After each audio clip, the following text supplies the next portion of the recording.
3 albums à son actif, dont Déni, Le 13 et Levez-vous. Il a été révélé au mélomane ivoirien dans les années 90 avec son titre Déni. Je sais que vous savez de qui il s'agit. Eh bien oui, aujourd'hui nous recevons Ahmed Faras. Bonjour Ahmed Faras. Mais bonjour, merci de me recevoir. C'est nous que vous remercions. Ok. Alors, le titre Déni qui vous a révélé au monde, est-ce que nous pouvons savoir dans quel état d'âme étiez-vous lorsque vous composez cette chanson? Ben, je dirais simplement un bon état d'âme. Le titre Déni, c'est un titre qui a été, c'est une histoire vraie, qui a eu lieu chez nous à la maison, je veux dire au quartier ancien d'Abou. C'était une dame qui, un jour à la recherche de son enfant qui était égaré, est arrivée chez nous chez les Cissé.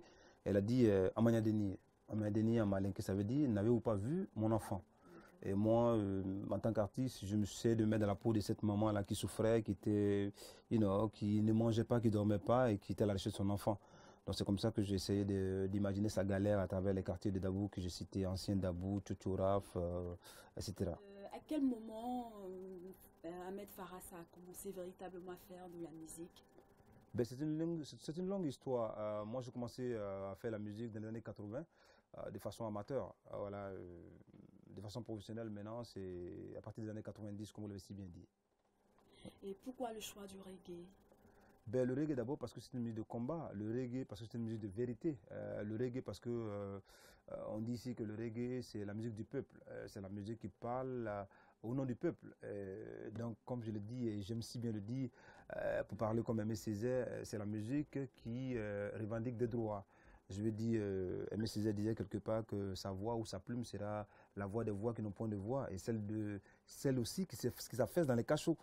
Et donc la reggae musique, c'est une musique qui parle d'amour, de paix et vraiment et de justice. Est-ce qu'on peut vous mettre dans le lot des artistes engagés?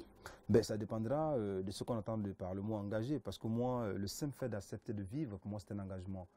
Le simple fait d'accepter de respirer, c'est un engagement.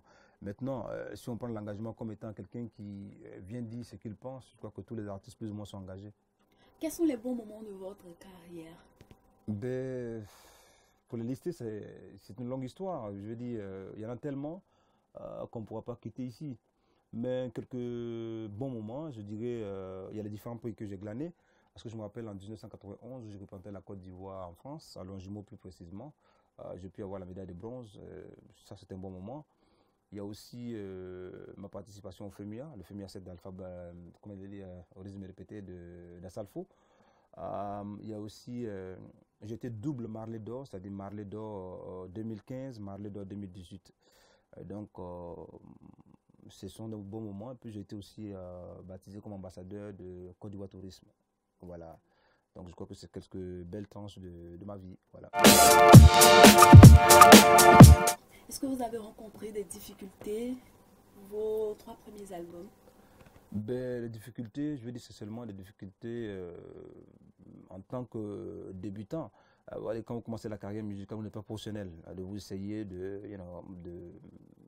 d'avoir une carrière. Mais les difficultés, j'en ai eu. J'en ai eu parce que mon histoire avec la musique est un peu complexe. Parce que quand je commençais, mon père ne voulait pas. Voilà, j'étais en classe de 3e, il a dit qu'il fallait que je parte à l'école. Et bon, pour eux, il fallait que je devienne peut-être, que j'ai une autre occupation. Parce qu'en Afrique, vous savez, les gens voient la musique comme étant pas un boulot. Alors que moi, j'estime que la musique, c'est un grand boulot.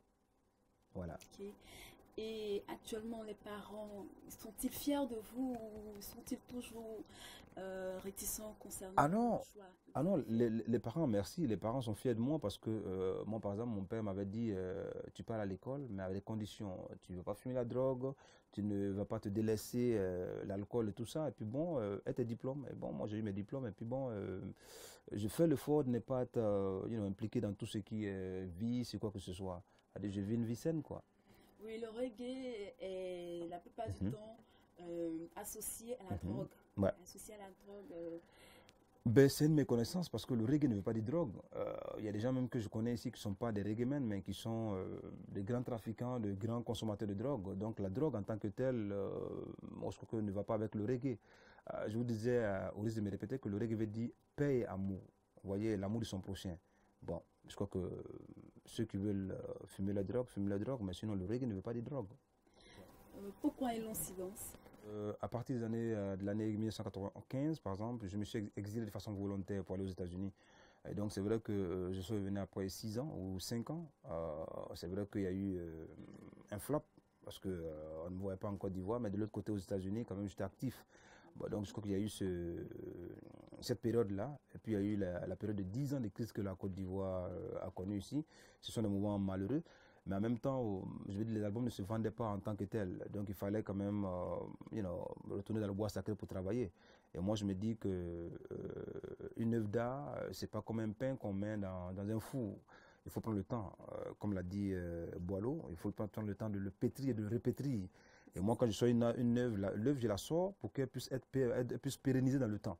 Donc, je prends mon temps pour bien faire ce que j'ai à faire. Quelle est l'actualité d'Ahmed Faras? L'actualité d'Ahmed Faras, c'est d'abord une tournée qui va s'étendre sur 10 villes de la Côte d'Ivoire. La tournée est baptisée One Love Tour. En anglais, quand on dit One Love, ça veut dire un amour, un seul amour. Voilà, nous sommes un seul peuple. Voilà, donc au-delà de ça, il y a la sortie aussi de mon nouvel album, un album de 12 titres. Voilà, l'album est baptisé Iman. Alors, quels sont les titres phares de cet album? J'ai envie de répondre comme ça pour dire que tous les titres sont phares. Quand je crée, par exemple, moi, mes albums, je mets tous les titres au même niveau. Parce qu'il y a un titre qui peut plaire à X ou Z, c'est comme ça un album. Mais un titre phare, je pourrais dire, par exemple, La Voix du Peuple. C'est un des titres, La Voix du Peuple, parce que le peuple a beaucoup à dire. Un autre qui a été fait, je vais dire, un peu en Moussi, et l'autre a été fait en Adjoukrou. Donc, il y a beaucoup de titres quand même. Voilà. La Voix du Peuple. C'est ça, La Voix du Peuple. Qu'est-ce que cette chanson parle? La Voix du Peuple parle un peu du quotidien des Africains, des Ivoiriens, du monde entier. Mais ça parle plus du peuple qui pose des questions à nos dirigeants. Par exemple, il y a eu des programmes pour les élections. Le peuple a voté ceux qu'ils ont voté. Aujourd'hui, le peuple demande à ces personnes-là est-ce qu'ils ont respecté leurs paroles. Donc, c'est un peu ça. Quelles sont les conditions dans lesquelles cet album a été enregistré? Très belle question. Cet album a été enregistré dans des conditions très professionnelles, hein, parce que nous avons travaillé à cheval entre Abidjan et Paris. Et donc, c'est un album qui doit être mixé et masterisé par des professionnels là-bas. Nous, on a fait tout ce qu'il fallait faire ici. Et c'est un album qui a été enregistré tout en live. Il n'y a pas j'ai pas de programmation. Tout est 100% live. Voilà, c'est pratiquement ça. Et je travaille aussi avec des musiciens très professionnels qui sont venus un peu de partout. Il y a eu à la base ici en Côte d'Ivoire 2 arrangeurs. Le fils de Mamadou Doumbia, qui s'appelle Moussa Doumbia, qui était un bon arrangeur. Il y a eu aussi Apocho Strong, qui aujourd'hui est de l'autre côté au Canada. Donc, c'est des professionnels, des personnes qui savent ce que c'est que le reggae. Voilà, donc, c'est ces personnes-là qui ont travaillé avec ce que j'avais en moi. Et ça va donner l'album de 12 titres que j'appelle ici Iman, qui veut dire la confession de foi. Et si vous avez quelque chose à dire à vos fans, ceux qui étaient dans l'attente durant toute cette année, qu'est-ce que vous pourriez leur dire? Je pourrais dire à mes fans que Ahmed Faras est là. Le nouveau Ahmed Faras, c'est pour quelques mois, quelques petits mois. C'est vrai qu'ils ont beaucoup attendu, mais ils ne seront pas dessus. Alors, c'est 100% satisfait ou remboursé. C'est ça. C'est cela. Les fans, soyez prêts à acheter les CD d'Ahmed Faras qui sortiront bientôt. Surtout les CD stickés, voilà. Stickés, pas des CD piratés, des CD stickés. L'artiste doit vivre de son art. Et devons-nous attendre encore à du reggae ou il y aura d'autres styles de musique sur cet album? Oui, mais Ahmed Faras ne fait que du reggae, donc il n'y aura rien que du reggae. Je dis 1000% du reggae, 1000%. Ouais, il n'a pas dit 100%, j'ai dit 1000%. 12 titres, ça fait beaucoup. C'est ça. Combien de temps vous avez pris pour faire un titre jusqu'à ce qu'on atteigne les 12 titres? Il faut dire, hein, comme je l'ai dit, au risque de me répéter, je travaille avec des professionnels, tu vois, des gens qui savent ce qu'ils veulent. Et moi, les chansons, comme je dis, j'ai pris des années, ça il faut le dire, des années pour écrire ces chansons-là. Parce qu'il y a des titres que j'avais déjà écrits, mais qu'il fallait revisiter. Et comme on le dit, une œuvre d'art n'est jamais achevée. C'est-à-dire, vous faites un truc aujourd'hui, demain, pour changer. Et moi, ça m'a pris des mois. On a fait des mois de studio, plus de 6 mois en studio. Voilà, c'est énorme. Voilà, c'est énorme. Mais je me suis dit que pour les fans, pour l'amour qu'on a pour les fans, pour vous, voilà, il fallait faire ce sacrifice-là. Ahmed Farah s'est marié. Euh, Combien d'enfants, s'il Ahmed Farah est fiancé. Voilà, j'ai 3 enfants, 3 garçons. Voilà, voilà. Le mariage, c'est pour quand? Ben, par la grâce de Dieu, c'est une question de temps. C'est une question de temps parce que Vous n'avez pas ça encore sera pour fini bientôt. de l'étudier, apparemment. Non, pas de l'étudier. Je ne parlais pas comme José parce que moi, je n'étudie pas les femmes parce que, vous voyez, les femmes sont nos moments. Hein. Moi, je crois que, ben, écoutez, ça sera pour bientôt. Hein. Vous serez même invité. Ok, Voilà. ça me fera plaisir Mhm. d'y être. Alors, chers internautes, nous ne pouvons pas laisser partir Ahmed Farah sans qu'il nous interprète son titre qu'il a fait révéler au monde. Et c'est le titre Déni. Enfant, pas fait pleurer ta maman partout. Elle te cherche depuis la veille. Elle ne mange plus, elle ne dort plus. Elle a même perdu le sourire pour toi. Aïe, enfant chéri. Enfant, pas fait pleurer ta maman partout. Elle te cherche depuis la veille. Elle ne mange plus, elle ne dort plus. Elle a même perdu le sourire pour toi. Aïe, enfant chéri. Elle pleurait, Maya déniait, elle criait. Elle pleurait, oh, Maya déniait, elle criait. Assez d'amour, merci de faire le cœur. Du labourou, Bernide, merci à l'initiative de Saint-Ville, soit des palmes,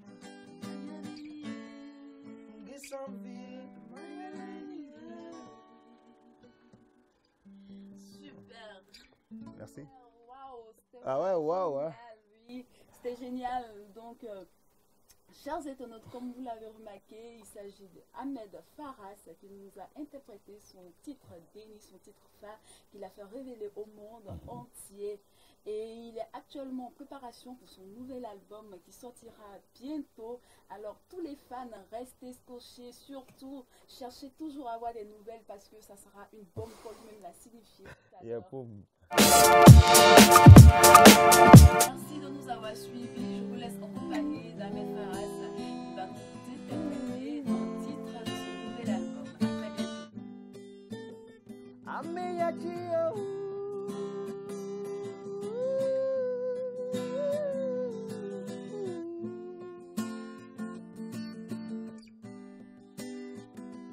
Je vous demande pardon, Amouya Tisson, Allah dit la dimanche, vous serez à moi.